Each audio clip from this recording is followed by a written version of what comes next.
Hello and welcome into the Take 10 podcast. This is Alex of Big Ten Network, and today's guests are Iowa wide receiver and recent Minnesota Vikings draft pick Ihmir Smith-Marsette and Big Ten Network manager of research Harold Shelton. Let's get into it. Take a look, listen, and enjoy. Look at here. With the catch, the finish! Oh, my goodness! What a catch! Oh, energy, my goodness. enthusiasm. It's picked off! Selfish! Brilliant! He's still going! Touchdown!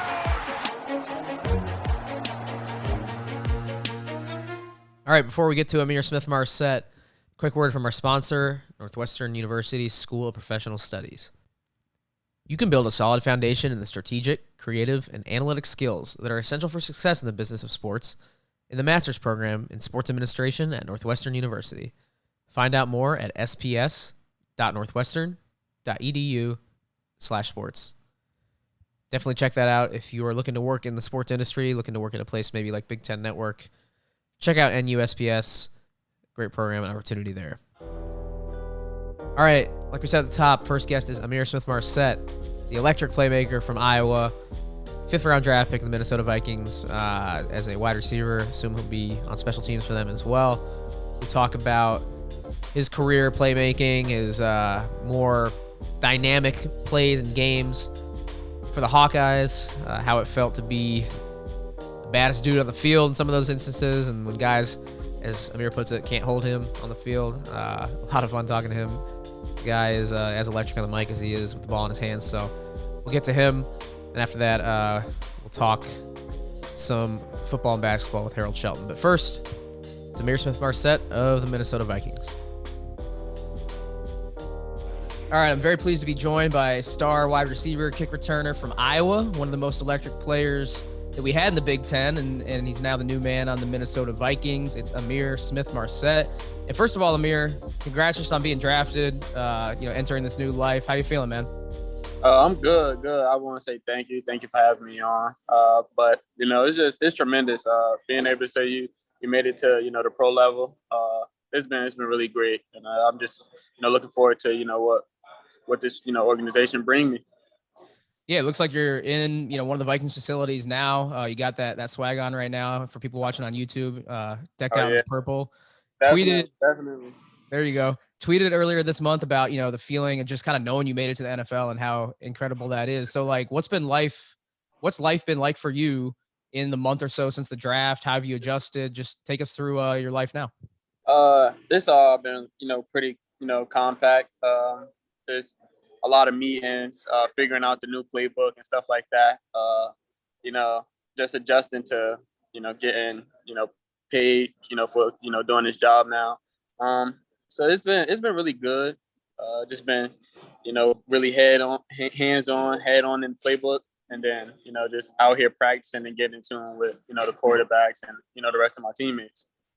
All right. So up in Minnesota, you saw what Justin Jefferson did there in year one as a rookie, seeing what maybe growing up, what Cordero Patterson did as a return man, kind of a similar versatile jack of all trades like you are. How do you see yourself kind of making an impact with the Vikings and just fitting in with the league overall? I'm somebody that's very versatile. So I just see myself, being somebody that, they could use anywhere on the field, basically, kick return, punt return, and then, working my way into the offense. So, that's just how I plan on being used. Cordell Patterson, they had Percy Harvin back in the day. That was somebody they used, that was, versatile himself. So I just see them using my versatility as an asset and, just being able to put me in different positions and, just letting me play my game. All right. So growing up, watching the NFL, watching football, and continuing to as a college athlete and now, as a pro athlete yourself, who are some players in the league you compare yourself to, maybe two or three guys who you either admire or see a similar skill set when you look at your game? Right now, Diggs is, one of those dogs, 5th round pick, just like me. That's got the mentality that every snap, every play, you just dog mentality, go out there, get what you want. And then from a return standpoint, the closest I can say is Cordell Patterson. He's just somebody, every time he touched the ball, there's almost a 40, 50-yard return. So, I mean, those two specifically, it's funny that those two played for the Vikings and stuff like that. But those two most comparable people and stuff like that. Yeah, Diggs is a guy who was at Maryland, another Big Ten guy as well. So we love to hear that. And obviously, up in the Twin Cities, Kirk Cousins will be your QB1 there. But what was your reaction to being back with Nate Stanley, a guy who went a year before you to the Vikings as well? It was kind of crazy. You just never know where the chip's gonna land. So just being able to be back with him, I would say we got sort of a connection, and just being able to be back with him is pretty great. So just build on what we had previously. And then taking it back to your days before Iowa, right? You're a Newark kid from New Jersey, who I know there were some Iowa players that came from Newark as well alongside you. So what stood out to you about playing in the Big Ten? What drew you to Iowa? And tell me what it was like kind of adjusting from a place like Newark to a place like Iowa City.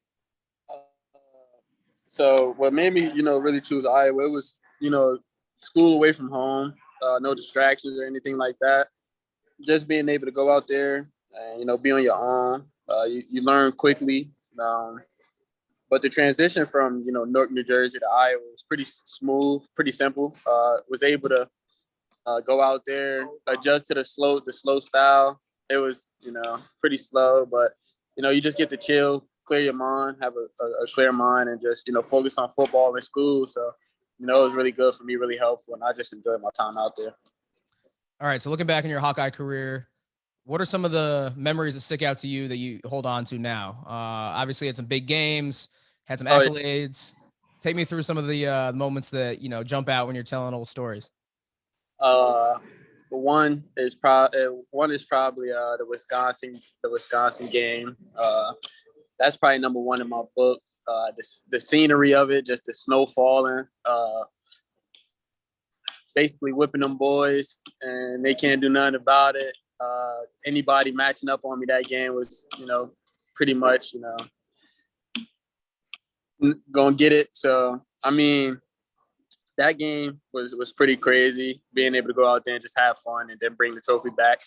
And then, you got the kick return touchdown against Nebraska after they caught a pick six. They, got, their heads too big, and they wound up kicking me the ball after not kicking me the ball, the whole game. And they wound up kicking it to me. I returned it, silenced that whole stadium.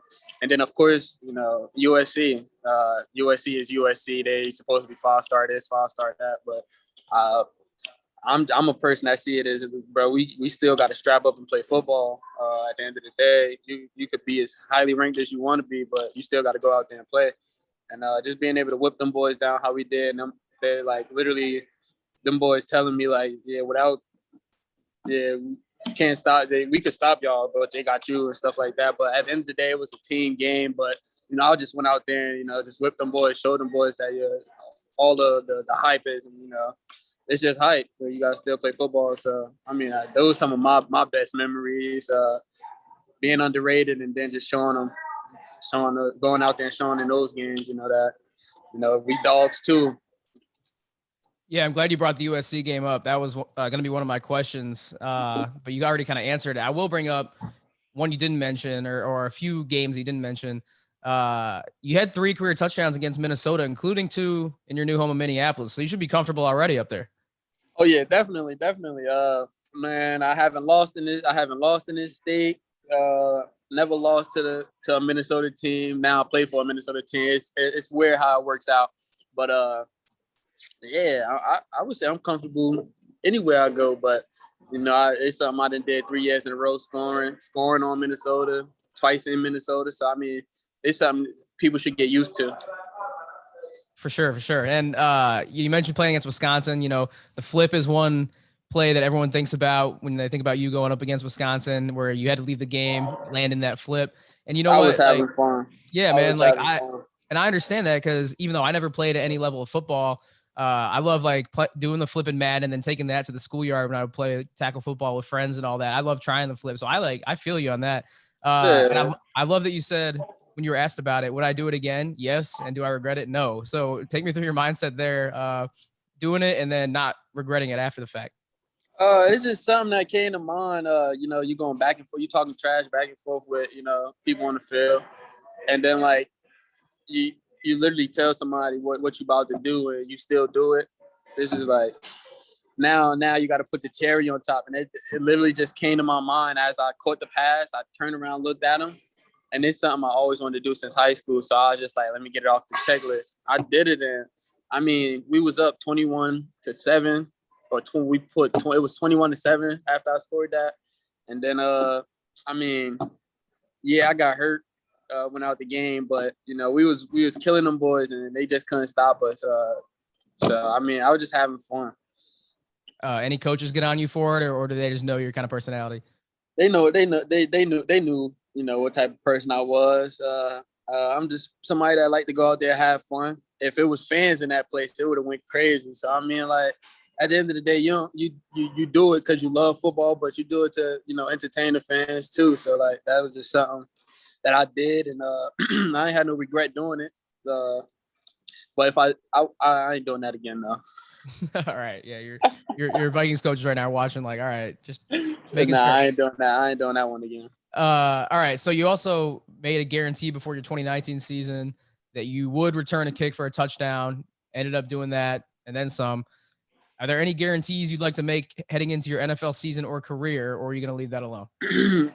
I can't guarantee nothing right now. I gotta make the team first. So I'm gonna leave the guarantees. I'm gonna leave the guarantees to after I make a team or something. You get what I'm saying? And then we could revisit that topic. But until then, I ain't got no guarantees right now. That's smart. You already got that NFL media trading down. All right, Ihmir, a couple quick questions to wrap up before we go here. I noticed in a little get to know you piece you did for, I think, the Players Tribune, said you're a bowling guy. You like bowling, right? Yeah. Okay. I used to bowl all the time out there in Iowa. I like bowling too. I that's one of the games. I'm not good at much as far as like these little parlor games, but bowling's one that I can get after a little bit. Pick 3 dudes if you could on your team who you either like to bowl with or you think you could give the work to in bowling if you had to. Three people to bowl with. My first one, I'm gonna pick my boy Des to bowl with because when something on the line, he come through. So Desmond Hudson, I'm gonna bowl with Desmond Hudson. Can it be coaches and coaches too? Sure. Oh, I'm definitely picking Tyler Barnes. Tyler Barnes, that's my dog. TB, me and TB, I'm bowling with TB. TB averaged like 170 or something like that, some crazy high number. And then if I had to bowl against somebody and give him the smackdown, it'd probably be Coach Cope. Cause he all big, he too cocky, he can't bowl. He probably gonna look at this and be like, I could bowl. But nah, I'll definitely get a smackdown to Coach Cope. All right, love it. And last question, Ihmir. We got the playoffs going right now. I saw you're a LeBron fan. Are the Lakers gonna repeat? Is Bron gonna get it done? Because they're looking shaky in Game 1 against Phoenix. Hey man, look. You win some, you lose some. It's not about how you start, it's about how you finish. So he always seen the finish. So there it is. How do you feel about him, holding the shoulder, kind of going down, looking at the camera, making sure that everyone notices he's down on the ground with these injuries? Right, that man is LeBron James, man. Let him do what he wants. I'm just giving you a hard time because I'm a Chicago guy. I'm a Michael Jordan fan. I like LeBron too, but I'm always gonna ride with Jordan first and foremost. Man, it's LeBron James. Cut him some slack. All right, will do. All right, man. Ihmir, that's all I got for you, man. Appreciate you jumping on. Best of luck with the Vikings in year 1. We're gonna be following you, and thanks again for doing it. Appreciate you jumping on after practice here. Hype me up, man. Tell the Big Ten to hype me up, man. I'm about to explode on the scene. We got you. All right, thanks once again to Ihmir for joining. Like I alluded to at the beginning, really fun, energetic guy to talk to. His personality kind of matches his play on the field, that old cliche. But he was great. Love listening to his takes, some of his trash talk that he engaged with on the field in some of those bigger games. And hopefully he can carry that ability to the league. And like he said, first step is making the team. So best of luck to him with that opportunity. And hopefully we get to see him on Sundays coming up this fall. All right, next up, it's Harold Shelton, who is Big Ten Network's manager of research. If you've listened to the show before, Harold is a regular fixture on the show. And in season for us, he will talk Big Ten football and Big Ten men's basketball quite often. But when we're out of season for football and basketball like we are right now, we'll try and come up with some engaging and fun topics to get into. And this week we had a couple. Talked most scenic campuses in the Big Ten, spurred on by Andy Katz's rankings that dropped this week and made a stir on social media, caused some backlash and angry tweets and replies to Andy's rankings. People were not happy, including Indiana and Michigan State fans who adore their campuses and thought they should be included. We'll get into that in just a second. But the other topic we talked about is, and it kind of folds in with the campus life and the environment in general, but talked about built-in recruiting advantages and developing recruiting advantages for Big Ten football and men's basketball, and what factors in the most in the past, present, future in making those programs successful and attractive places to be for the Gen Z kids that are coming up in high school sports these days. And, it's an ever-changing landscape. We get into all that. So good discussion with Harold. That's coming right up. It's the Take 10 podcast discussion with our manager of research, Harold Shelton. All right. Very pleased to be rejoined by Harold Shelton. Just a few days after we talked last, we're cramming the episodes in now, H. Appreciate you jumping back on. The quick turnaround. You're not outside anymore. How are things going with you in your world? Things are good. Back in Chicago now. Not in my normal spot. Kind of hanging out in the basement today. Wife has commandeered the kitchen. So just kind of hanging out here. Shows the versatility we have in the pile. We got a lot of scenes, a lot of scenic changes, and content will still be good. Yeah, speaking of scenic, we'll get into that in a second, talking campuses. I never had a basement growing up, and I think I've always had a piece of me missing because of that. Like, a lot of my friends had basements. It's always a cool place to hang out, and I don't know, I'm jealous of people with basements.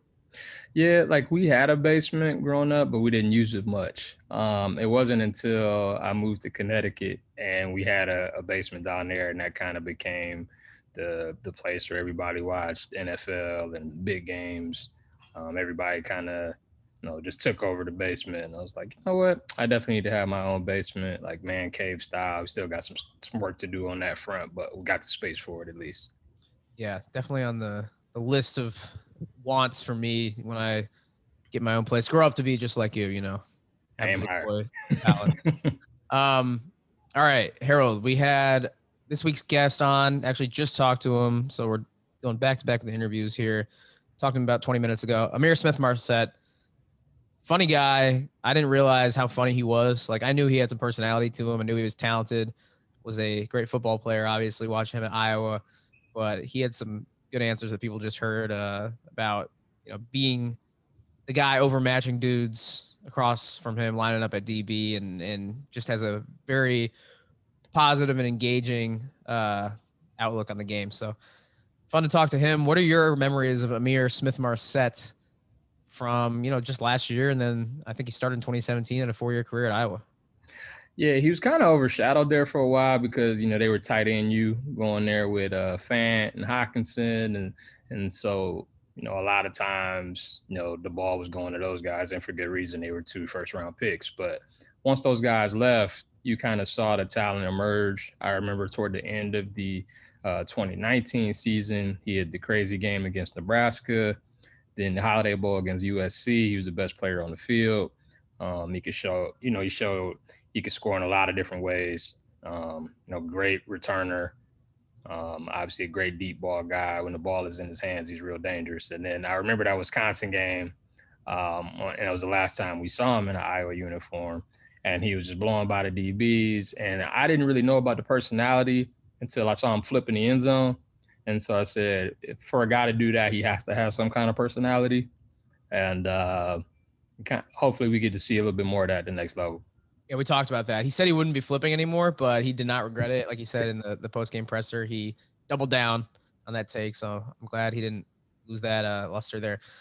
So it's interesting with a guy like him trying to transition to the NFL. He's going to have to be a good receiver. Like, it's not the same game where you can kind of be a full-time returner like Devin Hester was. Most guys in the NFL can kick it through the end zone. I feel like he'll get fewer chances. Maybe if he gets on punt return, though, who knows? I don't know the Vikings' plans there. But definitely entering a league that is different than college, where the kickers might not be able to kick it through the end zone and start in the 25 as often. No, that's true. And like when you think about it, there's very few like return only guys. Like you mentioned Hester, Cordero Patterson's another one. But even then, they kind of still use him on offense in different ways, even though he's not traditionally a receiver at this point. So maybe he's a guy that can catch on from that aspect where if it's not just as a receiver, obviously in the return game, maybe he's a jet sweep guy, deep threat guy. And we'll kind of see what happens. Vikings have some weapons up there, and so adding him just adds to that stable. Yeah, two guys he listed as people he admires: Stephon Diggs, who's obviously a star for the Vikings and at Maryland, and then Cordero Patterson, who also made his name in Minnesota. And I liked him on the Bears. I know some people kind of rolled their eyes that Matt Nagy gave him so many touches as a running back, but I just like a guy who can kind of play multiple positions. Patterson's a lot bigger, though, I'm pretty sure, than Marsette. He's a load. So hopefully ISM can hold up. Look, if you're explosive, I feel like they'll find a way to play you. If you're a threat to score from anywhere on the field, I think you got a spot in that league. And so, as long as, ISM still has that speed, I think he'll be just fine. You mentioned the tight ends. Obviously, you got Kittle and Fant, Dallas Clark back in the day, Hawkinson. Trying to think. Does Iowa have anyone at receiver in the NFL? Am I drawing a blank here, or have they not been able to really make much of a difference in the league at that position? I'm trying to think. During the Kirk era, what was the guy's name? Johnson Coriolis was a guy who was good. Yeah, DJK was really good, but I don't remember him doing much in the league. Like, you got to go back. Like, I remember Tim Dwight being in the league, but that was 20 some odd years ago that he was at Iowa.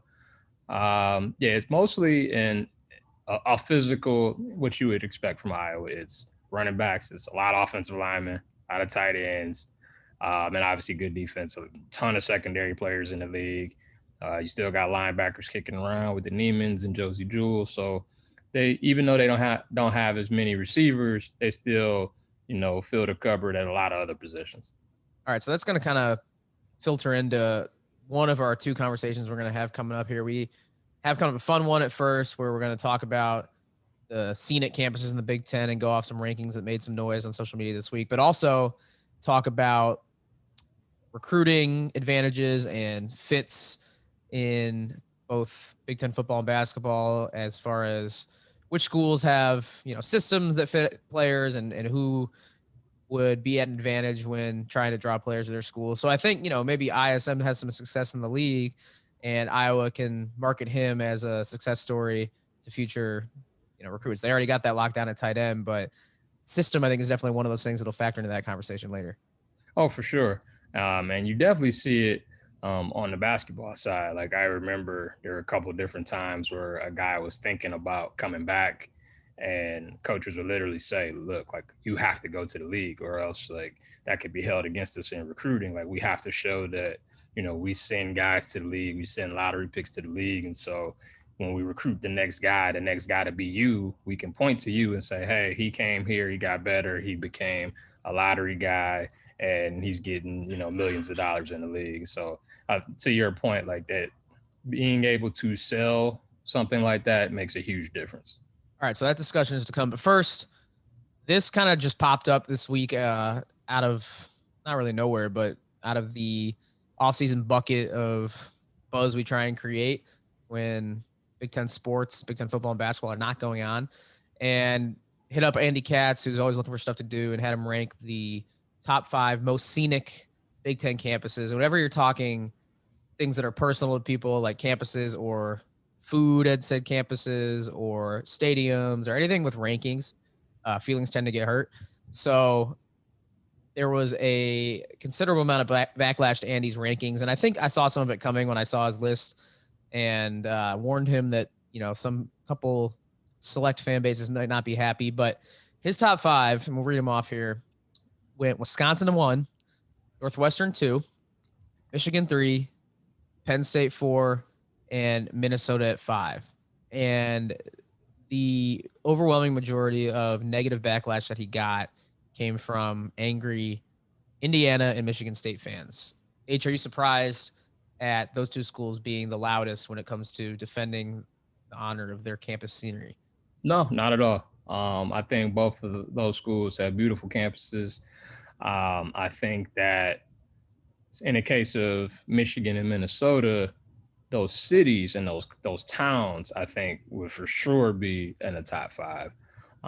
And I think it's all about personal preference. I think for me, when I think of campus, I think of an enclosed space, not mixed in throughout the city like Michigan is. No, there's no question Ann Arbor is a top 5 college town in the Big Ten. A lot of people think it's one of the top 5 in the country. I think it's a great place to hang out, but in terms of the actual campus itself, not so much. And so I could see why people from Bloomington or East Lansing had to chime in on the campuses, because they're both really, really nice campuses. I knew the backlash would be severe from Indiana because it just seems to be in the lexicon of scenic college campuses. It seems like it's always landing in those rankings that people put out for the same reason that we put this type of list out, to get shares, get discussion flowing, and get some good PR going. So I knew the people who love Bloomington would bring that backlash and the heat, and they did. Funny tweet.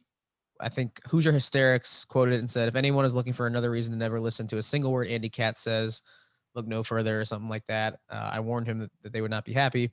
And then Anthony Ianni, Michigan State, Spartan Dog, as you know, just quoted it and said, "Andy Katz, we need to have a chat, brother, LOL." So those are just two of the many, many juicy replies that we got.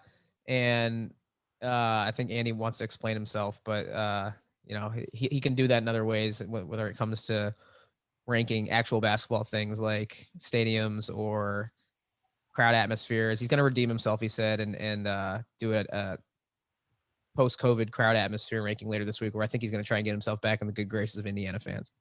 Yeah, and that shouldn't be hard, because I assume Assembly Hall will certainly be in the top 5 Big Ten atmosphere. So I'll be looking forward to seeing Andy's list, and his video explaining his list that he put out currently, whenever that happens to come out. All right, so Andy has a bigger following and maybe more clout than we do, but that doesn't mean we can't create our own lists. H, let's hear your top 5 most scenic campuses. We've both been to all 14, visited them together for the bus tour, so we have credibility here. What do you got, and how closely does it stack up to the list we just read off? It's honestly not too far off from Andy's. I had a couple of schools in that Andy didn't, but he had Penn State 4, I believe. I had him 5th. I had Indiana 4, Michigan State 3, Northwestern 2, Wisconsin 1. And I think for me, again, when it comes to campuses, I love the enclosed space, where it doesn't feel like you're mixed in with everybody else. It's just all of the students together. So that's a big selling point for me. I'm a big fan of a lot of trees. I'm a big fan, especially in the fall, when the leaves change colors and you get the greens and the browns and the reds and the yellows all mixed in. You definitely get that in Indiana. Michigan State's got the nice river going through the campus. Very, very scenic in the fall. I know that from experience. And it's kind of hard to go against the lakes when you get Northwestern and Wisconsin. Wisconsin's always at least one of my favorite stops on the bus tour, just because of the terrace up there, great food up there. It's kind of hard to beat. So you removed Minnesota and Michigan, correct, and put in Indiana and Michigan State. Now, if we're talking just towns and cities, Minneapolis is by far my favorite place to hang out on the bus tour. Not even close. But in terms of the campus, I got the other ones ahead. I think Minnesota is close to my top 5. It's not in it. I think the campus gets slept on a little bit. I actually like it. I think they do a good job blending kind of urban and campus feel. And there are some areas that are kind of concrete jungle, but I think for the most part, it's pretty good. And you can see the skyline from campus. So I count that as like the views that you get, just even though it's not on campus, I'll take into account the campus views, which is why Penn State is 3rd on my list, behind Wisconsin at 1, Northwestern at 2. So my 1 and 2 were the same. And, even though I think those would be there regardless, Andy went to Wisconsin and his daughter goes to Northwestern. So, make of that what you will. So I had Wisconsin, Northwestern, Penn State, because of the mountains. It's really the only place in the Big Ten you can get that view. Especially And in the practice field at Penn State. right. Like Unmatched. you're out there watching football and you just glance over and you see the mountains in the background. That's the best backdrop in the league for sure. The actual campus itself, I think it's comparable to many of the other ones that we're on. The buildings and the just general feel on the streets, the trees. It's not all that different than your basic Big Ten campus, but the mountains set it apart. So elevated that to number 3. I had Michigan still in the top 5. I had them at number 4. And again, I think the criticism of that from the outside and from you would be that I'm taking the town into account there. And that's one thing I like, I think, though, about Ann Arbor is that you can't really tell where the campus and town blend and kind of end and begin. I think they do a great job merging the campus town and the downtown and just place where people live. So that's another reason I like Madison, is because it kind of blends in with the city. That's just a matter of personal preference. I know you just said you like when it's kind of defined as a campus town and the actual city itself. And then just because I do believe this, but I also didn't want Indiana fans getting mad. I did have Indiana at number 5. I think they'll still get mad that it's not higher, but I think Bloomington is a nice place. I understand why people put it high in their rankings. The architecture, you'll hear the word limestone thrown a lot. That's definitely a factor there. And you do kind of feel like you're at Hogwarts or something when you're in that little area with the greenery and the little bridges and the cobblestone and the sample gates and the clock tower. And it's all very serene. I just think once you get outside that little area, it's just, another campus town, kind of like what we said with Penn State. It reminds me of Champaign or West Lafayette or all these other places that, some people I saw looking down on in the replies. So there, I think Brent Urena, our colleague at Big Ten Network, said it best. We were talking about this yesterday, and he said, every campus is pretty or has its truly beautiful spots. What separates the ones that get love from the ones that get trashed is proximity to water, mountains, palm trees, and the narratives that have been in place for years. Not wrong. I mean, I love the water, love the mountains. I mean, a lot of landlocked campuses don't have that, and so they're lower on my list. So Michigan State did not make my list, and maybe I'll partly blame you for that. I don't know why I don't recognize it up there with those top 5. I think it's mostly because when I've been there, I got an idea. Yeah. So hear me out here. Yeah, we never get time up there. That's part of it. And hear me out. So the area by the arenas by Spartan Stadium and Breslin, not a lot going on over there from what I remember. And then even when I went as an undergrad, we parked pretty close to the arena, so I didn't get to see a whole lot. I saw kind of what you're talking about with the greenery. And then when we got food on the way out of town, it's kind of by the fraternity, sorority, Greek life area. And that's just kind of by like a busy thoroughfare. It kind of feels like your average commercial district. And, not all that nice over there either. So I think I'm missing the good parts. Like, I feel like I haven't walked by the river. When we stay in downtown Lansing, which is fine, but it's not, anything remarkable. So what am I missing here, H?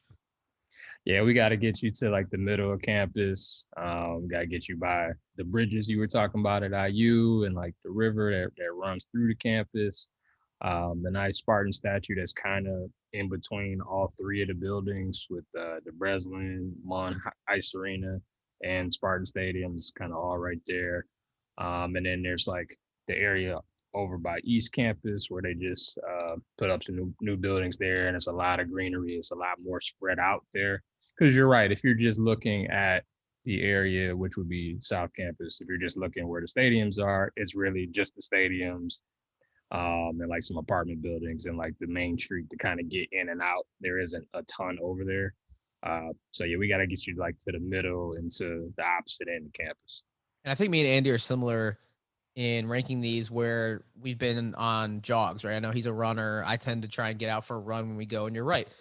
2 of the 3 years that I've gone, we get in at midnight from Ann Arbor and then go to practice in the morning. We had one day, I remember we had some time, but I didn't get a chance to get out and explore. So these other places I've always been able to kind of roam and run around, and then Northwestern speaks for itself with the lakefront and all that. So got to get me a running map next time. Maybe I can see more of what's going on. Yeah, for sure. I'd like to be able to run campus myself. 'Cause like you said, we normally get there, we spend a couple days in Ann Arbor, and then we wind up getting to East Lansing late, just in time to eat, go to sleep, wake up early, go to practice, and then we're coming back to Chicago or we're going to the next place. So we don't really get a chance to see a ton. We did get the dairy store run the last time, so shout out to that. But yeah, we need more of those kind of chances to explore.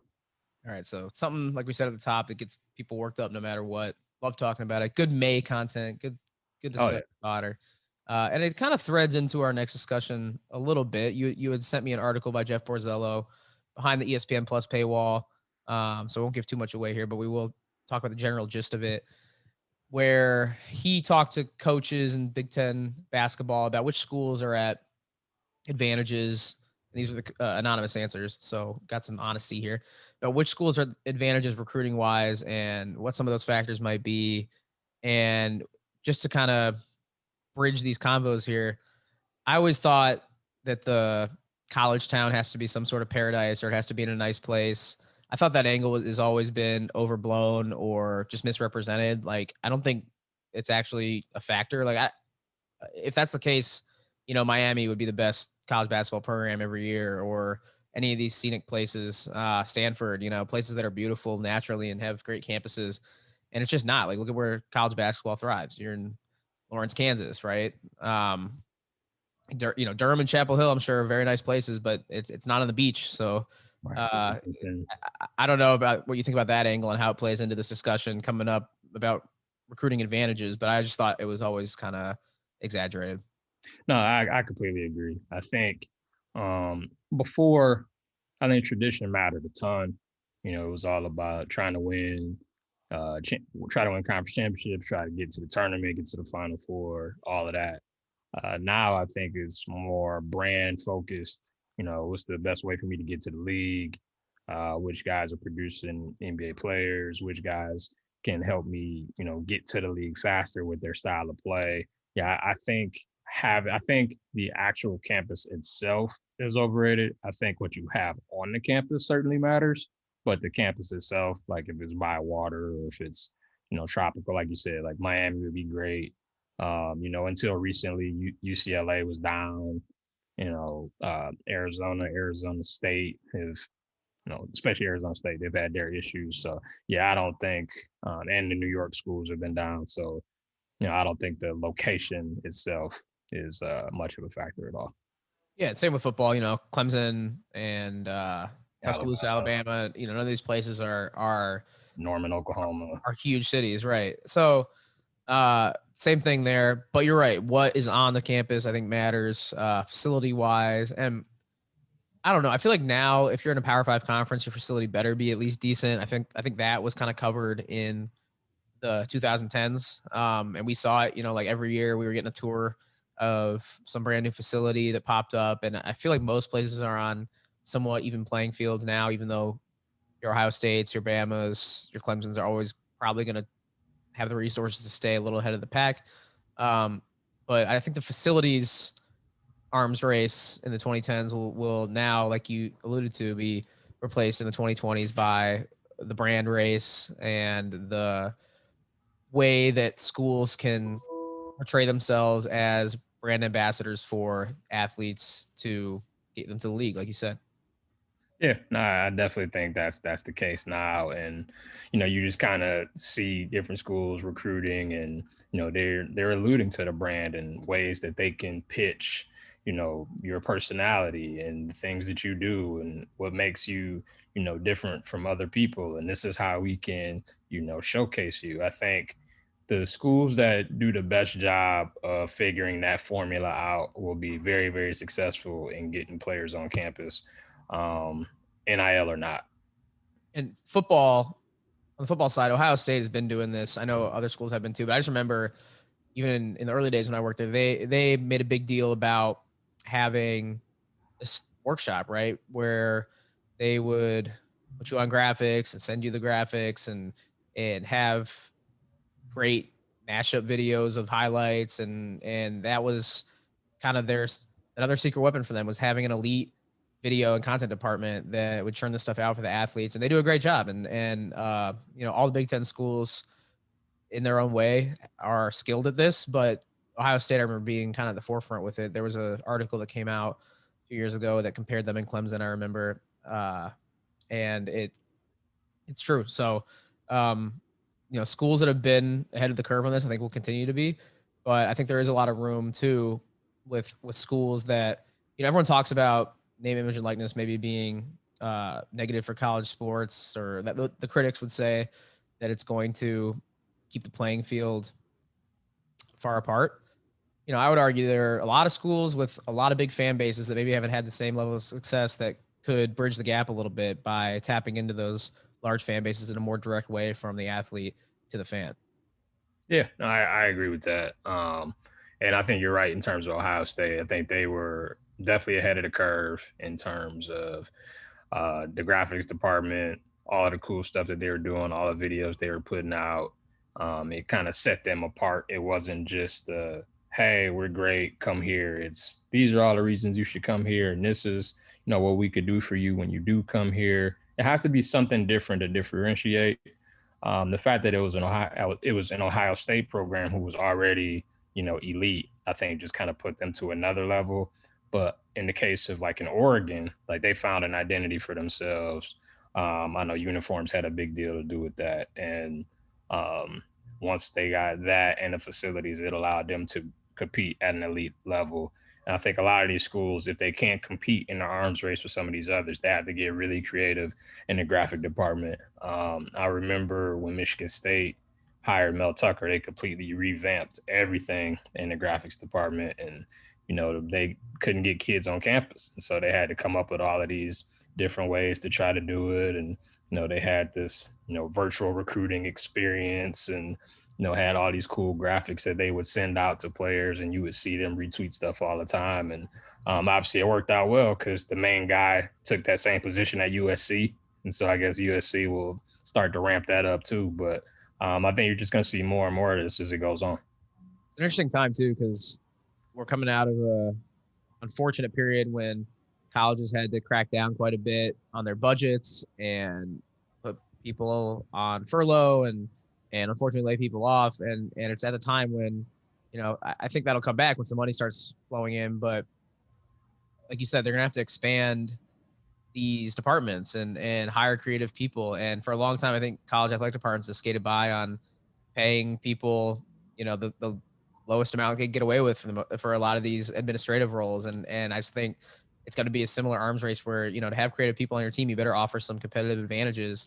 And that means competitive, I think, compensation too. So, just knowing that space, and we're not in it, we interact with people in it, but just knowing how those types of people tend to jump around. Like you mentioned, the guy going from MSU to USC. It seems like in college athletics, people either stay forever or they jump places 3 years at a time. That's just kind of an observation that I've had. So it's gonna be interesting to see just how that, on the inside baseball side of things that we're looking at it from, how the workforce shapes out from that perspective.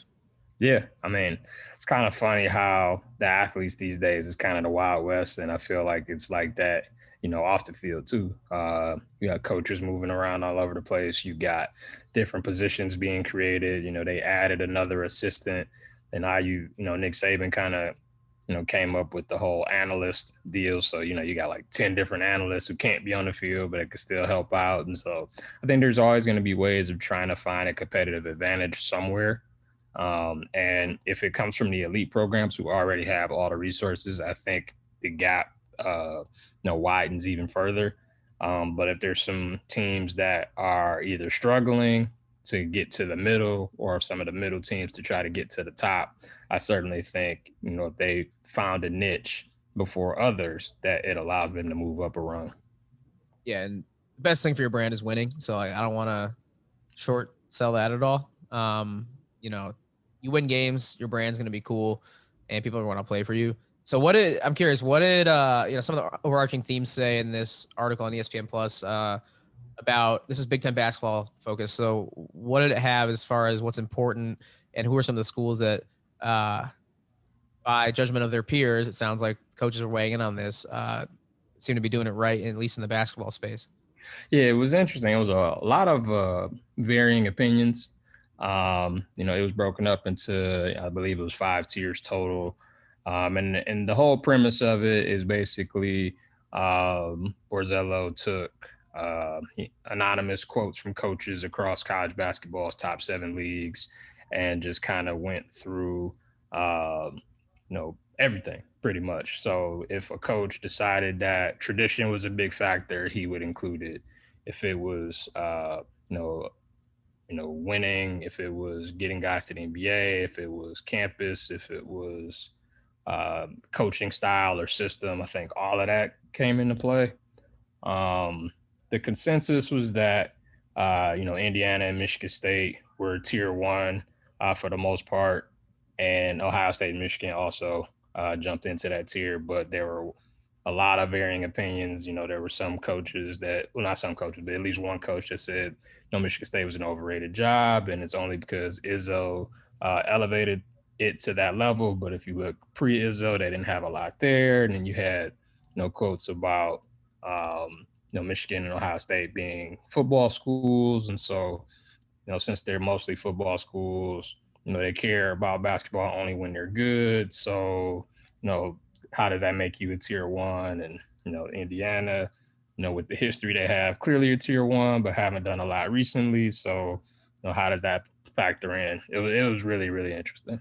Yeah, and I wonder too if football schools, how that perception is viewed by coaches, right? Like, do they want to be in the spotlight? Do they want all the pressure on them, or is it better to be at a football school where you can kind of operate and enjoy the spoils of those successes? But if things are down for a year or two, you can always have the heat taken off you by people focusing more on what's going on the football side of town. So it's definitely interesting. And I wonder also how much history matters, to kids as far as what's going on the field or the court, and if winning or just getting to the league matters more.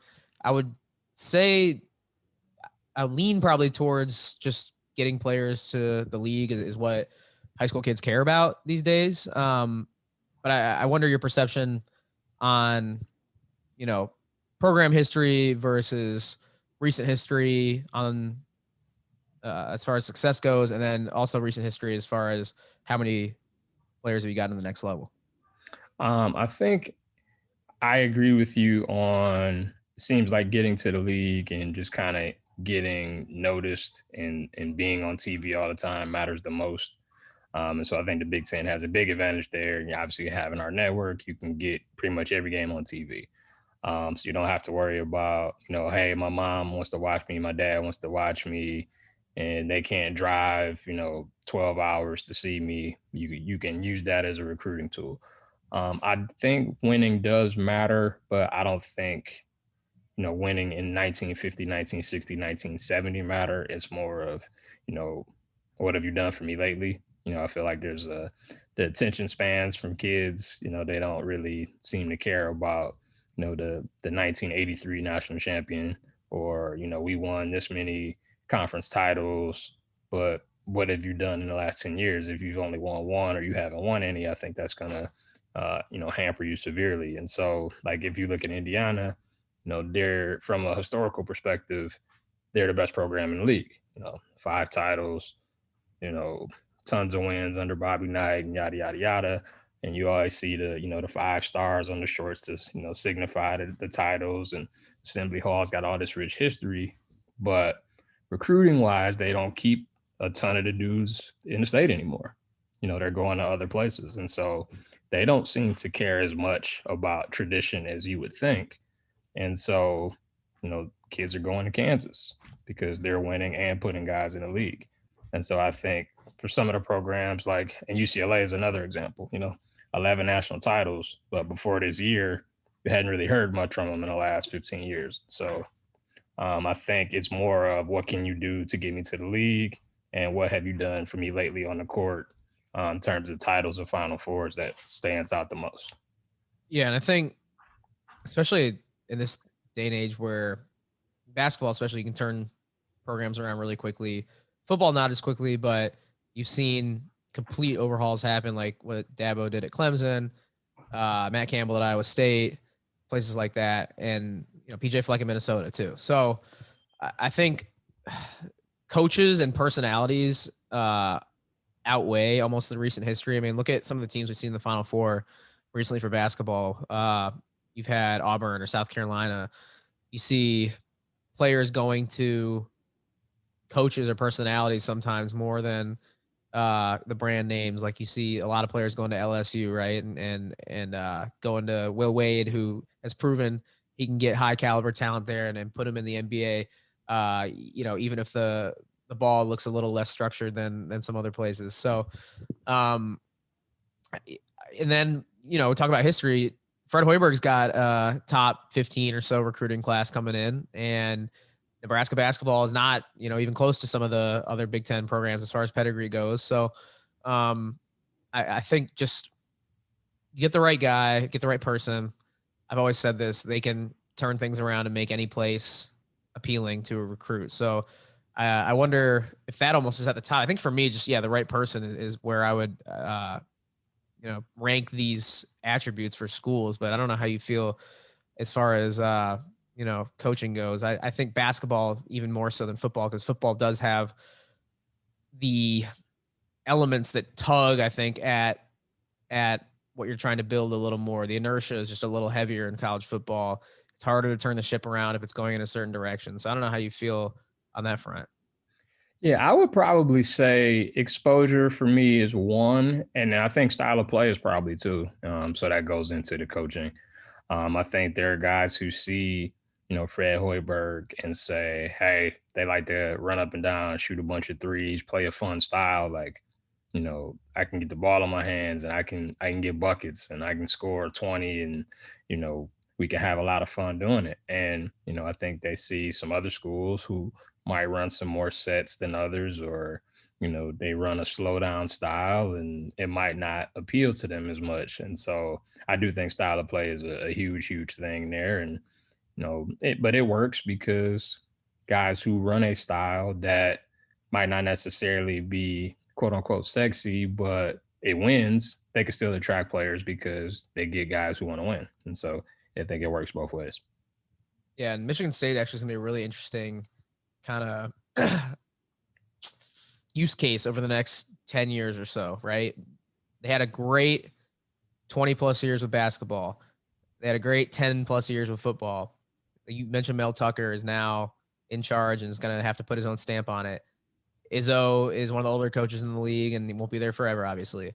So you're going to have kind of concurrent, depending on how long Izzo wants to coach, but like you're going to have probably two examples right in your backyard there that you can kind of see how much MSU brand carries its weight, how much it depends on the person that gets in there, and how much you can build off of recent history.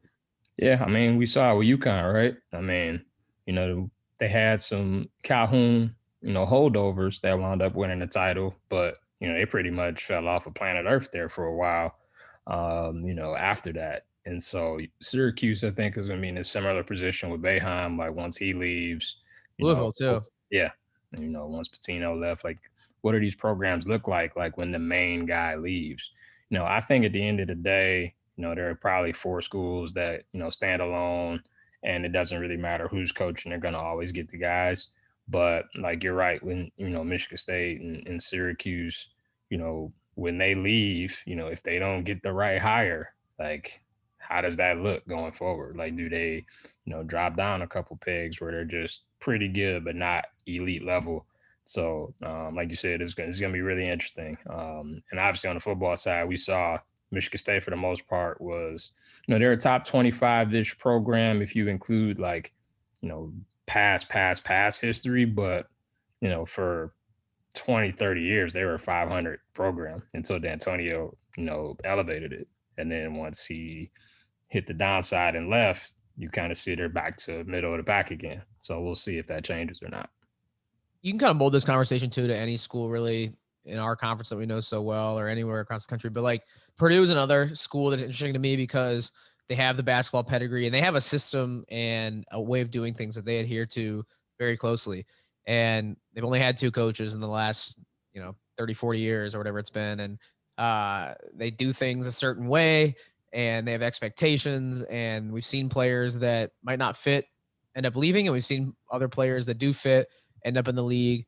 And we've seen them win a lot of basketball games. And then also I think football is interesting because they struggled for a long time and they do have some semi-recent history and successful history to fall back on, but they've kind of had to rebuild it. And we don't know how this is going to turn out with Brom, but he was able to capture something there at the start. And, beyond the couple of good years they had at first, they've been able to parlay that into a brand new facility and people taking Purdue football seriously again. And NFL talent now is going through there, right? You got Rondale Moore now as a 2nd-round pick, and you have David Bell. He's probably going to follow in Rondale's footsteps. So again, that goes back to, I think, getting the right guy. And even in football, I mentioned it's harder than basketball, but if you get the right person, they can make an impact and make things happen on the ground there. And, I just think Purdue's in a much better spot football wise than they were pre-Brom. So, yeah, I agree. And I think style of play is a huge reason for that. And again, a lot of times they go hand in hand.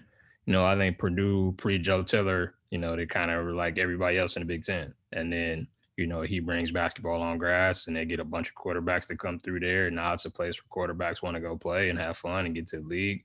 And, we saw that with Breeze and Kyle Orton and Curtis Painter. And then they went away from that for a while, got back to it with Brom. And like you said, they got Rondale Moore and they got David Bell. They throw the tight end a lot. And defensively, they're getting guys now. Like we saw Derek Barnes get to the league. George Karlaftis is a monster. He'll probably get drafted in next year or 2. So, style of play.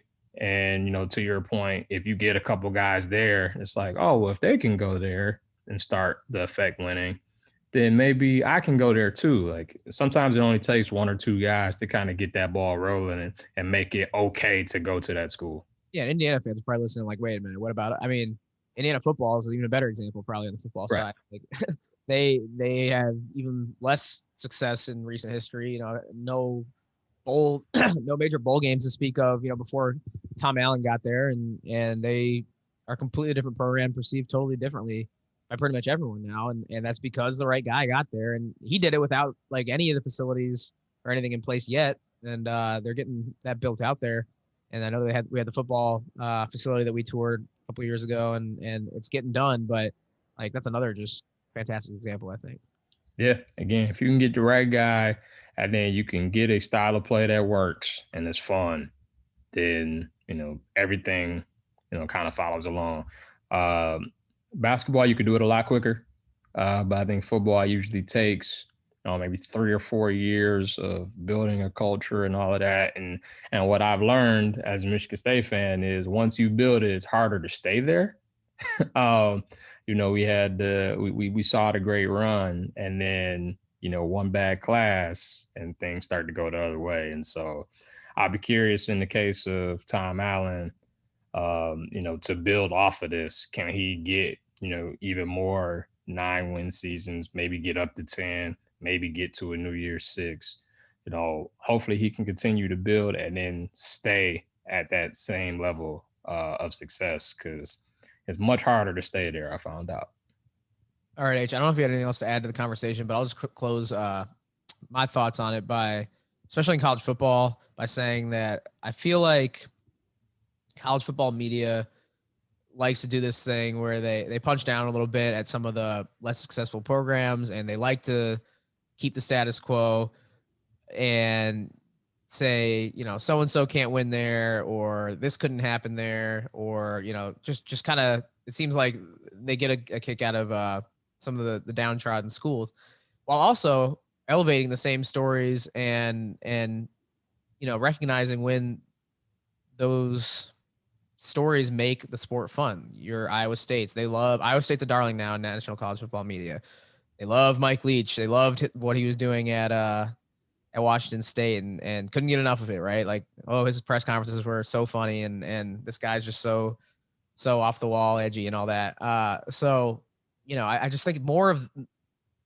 I wish that there was more of a emphasis in college football and elevating more programs and more people to that national spotlight, because, and this all comes from, I think, the college football playoff discussion that frustrates me the most, because like I truly believe that the more tickets you give out to the dance, right, the more Willy Wonka golden tickets you have out there, the more fun it's going to be, and the more programs will thrive because of it. So I think I'm kind of just lumping in all my frustrations here with the playoff as the root of all evil. But yeah, I mean, it's just something that I think is kind of a common theme. It's like these programs will be good forever, these programs will stink forever, and I just wish there was more of a college basketball mindset where it's like anything could happen.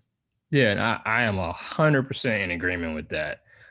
Way too many times it's what have you done for me, or like you have to prove it to me before I actually believe it. And while I get that to a certain extent, they're proving it to you week after week, and you're still like, oh well, no, that's whoever, they don't win. And it's like, but every week they're showing you they're really good, and you're like, oh, but they're whatever, so they can't win. But if it was another big name school that was doing it, they'd be a darling already. You wouldn't wait until the end of the year after they already won a conference championship or a big bowl game to say, oh man, this team's really good. Like, you would have bought in a lot earlier just because of what you saw.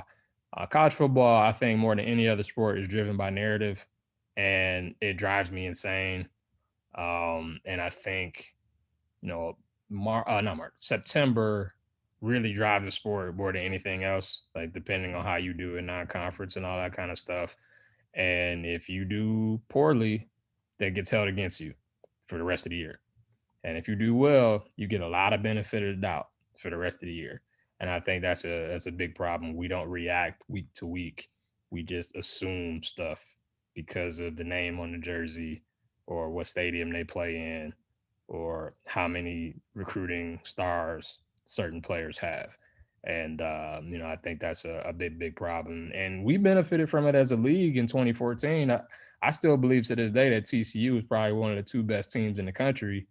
And they were third going into the final week of the season and dropped all the way to 6 after, blowing out an opponent. But because it was TCU and because it was Baylor, it was like, well, it's TCU and Baylor. That's Oklahoma and Texas fighting it. Ohio State probably didn't get in. But since Ohio State is a brand and they looked great, it gave them a reason to move up. And once they got in, they took care of business. But again, I think narrative is a huge reason for a lot of things that happen in college football. Right. So we'll do our part to continue to shape that narrative, small as it may be. And can't wait for, all the normal signs that football's returning, because we didn't really get it last year. Like, everything was so uncertain and tenuous. It'll be nice to have media days this year, and then camp and a normal start to the football season, and just looking forward to it. So let's enjoy the summer. Let's have an eye on football season. I'm sure we'll talk soon again, but appreciate the discussion, H, as always. And like I said, we'll chat soon about hopefully something similarly interesting. So see ya. Yeah, sounds good. I'm sure there's always content coming out, and so we'll find a way to rap about it for a while and hopefully make it interesting. For sure. All right, thanks once again to Harold and Ihmir for joining the show. Really fun discussion with both those guys. Always have a good time talking in the off season. It's a great time to get football guests on, guys who are working out and getting ready for either college or NFL seasons, and definitely want to take advantage of that this time of year.